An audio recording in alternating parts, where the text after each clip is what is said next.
Bienvenue à tous. Bonjour, bienvenue. Bonjour Bienvenue Nicolas. sur le stand F15 de ce salon HRTech 2026. Je m'appelle Nicolas Briadis, je suis consultant solutions chez Silae et je suis accompagné de Philippe Cabon de Baker Tilly. Bonjour Philippe. Tout à fait, bonjour. Moi, je suis directeur associé membre du COMEX de Baker Tilly, le plus beau cabinet de conseil de France. Et donc, je pilote l'activité expertise sociale et RH du groupe. Voilà, Écoute, je pense qu'on a le bon interlocuteur pour parler j'espère. avec toi de la digitalisation de la protection sociale. Donc la première question qui me vient à l'esprit, c'est autour du parcours RH du salarié qui évolue vers une digitalisation qui est toujours de plus en plus importante. Et pour toi, Philippe, pour vous chez Baker Tilly, est-ce que c'est une réalité que tu observes? Est-ce une demande forte de la part de tes clients? Je pense que là où le game est en train de changer en ce moment, c'est que la demande forte, elle vient des salariés, des collaborateurs. On le voit avec l'IA, on le voit avec d'autres aspects. Aujourd'hui, il y a une demande forte, notamment de la nouvelle génération, d'avoir un environnement digitalisé. Aujourd'hui, on a un certain nombre de collaborateurs qui ne comprennent pas qu'un onboarding, une embauche ne se fasse pas via un outil digital. Et donc, c'est une tendance de fond. Et donc, désormais, c'est au DRH d'aller relativement vite sur cette digitalisation. Le côté euh, résistance au changement des salariés n'est plus vrai aujourd'hui. C'est vraiment, j'allais dire, les fonctions support de l'entreprise qui doivent aller de plus en plus vite. Et voilà, on peut muter beaucoup plus rapidement qu'auparavant. Ouais. Et face à ce besoin des utilisateurs, des salariés, est-ce que tu observes une maturité digitale assez forte parmi tes clients? Alors, moi, je mettrais deux niveaux. Le premier niveau, c'est les TPE. Aujourd'hui, les dirigeants de TPE, et notamment la nouvelle génération, ou on va dire les digital natives, aujourd'hui, les dirigeants veulent aller beaucoup plus vite qu'auparavant sur des solutions digitales. Peu importe la taille de l'entreprise, ils veulent être embarqués tout de suite sur un environnement digital parce que simplement, ça coûte moins cher, c'est plus efficace. Et puis de l'autre côté, je vous parlais tout à l'heure des fonctions support des PME et des ETI. Ben là, tout va dépendre de la sensibilité des équipes, mais on a le triptyque DAF, DSI, DRH qui s'engage aujourd'hui vers une digitalisation. Parce que si on veut avoir du reporting, si on veut avoir une fluidité de l'information, il faut effectivement désormais digitaliser l'ensemble de l'entreprise. Ouais. Et en plus, y a-t-il des critères de taille, de complexité d'organisation, de secteur d'activité, selon lesquels qui permettraient à la digitalisation d'être plus ou moins importante chez tes clients? Alors, notamment sur l'industrie, on voit que toute la dimension GTA, gestion des temps, aujourd'hui, c'est une obligation et on est plus dans une approche de renouvellement de parc que de digitalisation, puisque je pense qu'aujourd'hui, tout ce qui est gestion des temps, c'est plutôt évolué dans l'industrie. Sur les métiers du service, on va être plus sur des aspects gestion des compétences, des talents, gestion de la formation. Donc, on va dire les aspects RH, compétences. Et puis, ces deux cultures sont en train de converger parce que, effectivement, qui dit GTA à un moment, bah, les entreprises industrielles nous disent il faut aller un peu plus vers du SIRH proprement dit. Voilà. Alors maintenant, on aborde le deuxième chapitre de cette interview sur la vision partenariale. Mhm. Toi, en tant qu'expert comptable, en tant que cabinet aussi de conseil, Oui. jusqu'où ta mission peut aller? Alors, déjà, effectivement, tu t'es repris, c'est bien, Nicolas. On est aujourd'hui désormais plus un cabinet de conseil qu'un cabinet d'expertise comptable, puisque aujourd'hui, notre chiffre d'affaires en expertise comptable pure n'est plus que de 50%. Et en fait, l'intérêt malgré tout d'avoir cette culture conseil, c'est que aujourd'hui, on est un cabinet pluridisciplinaire où effectivement, on va appréhender tous les aspects RH à travers effectivement ce socle digital qui est l'outil Silae. Mais effectivement, derrière nos gestionnaires de paye, on a des avocats en droit du travail, on a des consultants RH, on a des consultants SIRH, on a même désormais des consultants data RH. Donc aujourd'hui, on peut apporter une expertise qui va dans la même profondeur que le périmètre de digital de Silae. Et là, c'est très intéressant et on est vraiment différenciant par rapport à d'autres cabinets. Ouais. Du coup, tu interviens pour mettre à disposition ces solutions dans des organisations, tout l'écosystème Silae. Oui. Et c'est quoi les spécificités de ce mode de fonctionnement avec un partenaire et un Alors, éditeur? alors j'ai un exemple là. On vient de signer avec une entreprise de 1500 salariés. Euh, Aujourd'hui, on a des entreprises qui, soit qui accélèrent, soit qui ont fait des choix à un moment avec des outils, j'ai envie de dire avec une organisation un peu spaghetti, où la donnée circule un peu dans tous les sens. Et il y a une volonté parfois de redescendre d'un niveau pour mieux repartir. Et là, le client en question me dit, bah, en fait, est-ce que j'ai pas intérêt à arrêter tous mes outils que j'utilisais partiellement pour revenir sur du CLA avec le moteur de paye, avec un usage basique d'abord sur la partie SIRH et d'accélérer au fur et à mesure avec la maturité de mes projets. Et puis avec des enjeux aussi de convergence, puisque quand une entreprise fait des croissances, il y a toujours des environnements digitaux qui peuvent être différents. Donc l'enjeu, c'est cette convergence qui doit être mesurée pour que l'entreprise ne se mette pas en risque non plus. Ouais.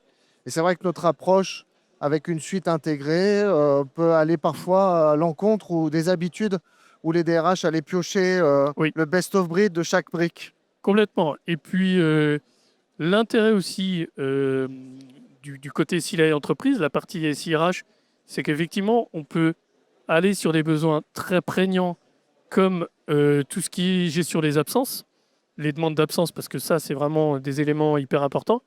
Et puis ensuite, s'équiper au fur et à mesure des besoins de telle ou telle population dans l'entreprise, sans pour autant avoir le coût associé. Et c'est aussi la problématique de suite très complète tout de suite, c'est qu'on ne peut pas utiliser tous les modules d'un seul coup, le temps de les intégrer, de les paramétrer, de les mettre en œuvre, ça peut être très long. Là, avec SILA SIRH, la partie SIRH, on se donne le temps d'équiper nos clients. Et du coup, dans cet écosystème assez large, si tu devais choisir une priorité sur les processus que tu veux digitaliser, dans quel ordre tu le procéderais? Priorité des priorités, c'est ce que je disais, gestion des absences. Ensuite, assez naturellement, moi j'irai sur l'onboarding pour ensuite suivre le cycle du salarié, de l'entrée du salarié jusqu'à la fin du salarié. Après, il y a des sujets comme le bulletin dématérialisé. Aujourd'hui, quand on a des clients qui nous parlent de bulletins papier, c'est tellement intégré dans notre univers que ça en devient presque marginal. Alors qu'il y a 3 ou 4 ans, on avait des DRH qui nous disaient oui, nos collaborateurs ne sont pas habitués, etc., etc. Donc ça va très très vite. Et donc l'idée, c'est de digitaliser de plus en plus.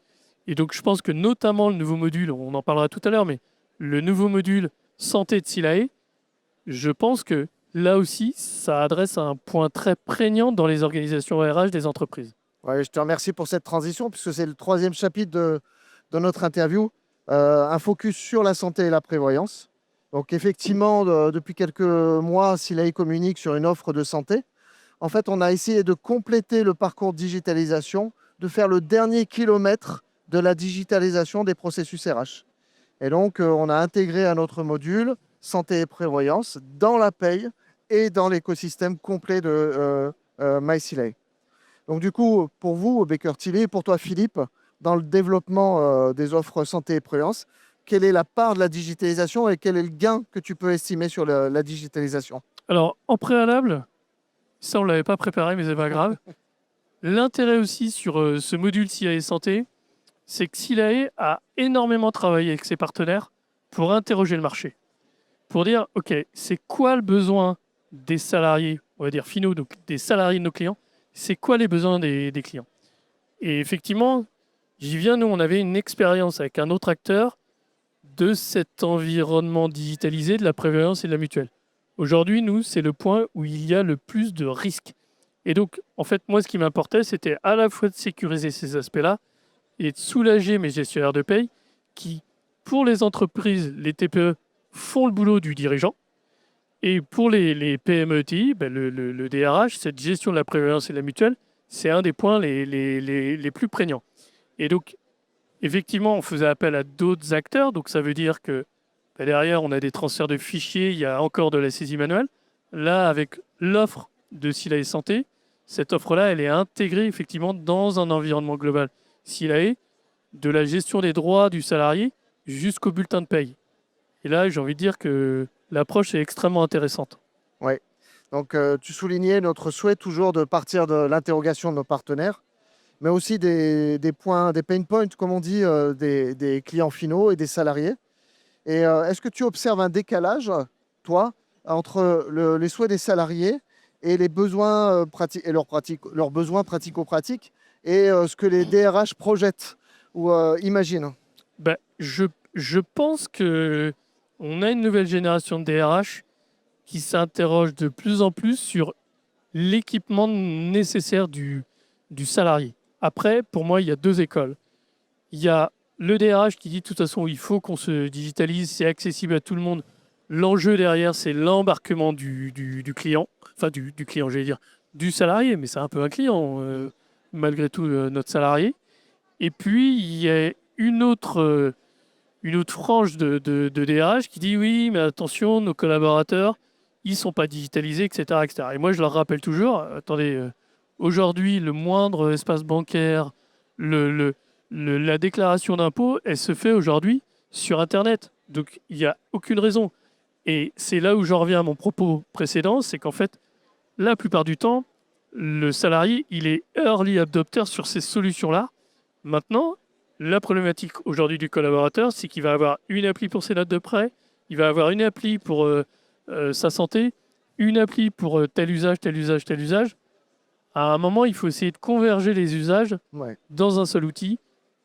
C'est là où Silae peut effectivement tenir cette Ouais, promesse. exactement. C'est vrai que d'avoir dans sa poche tout, la réception du bulletin, le dépôt d'un congé, la demande d'un congé ou d'un acompte et éventuellement se le faire rembourser une mutuelle, bah, tout ça dans la même application, ça digitalise plus facilement encore. Alors justement, Nicolas, quand vous nous avez présenté l'outil, moi, je pense que Silae marque des points dans sa différenciation par rapport à d'autres outils.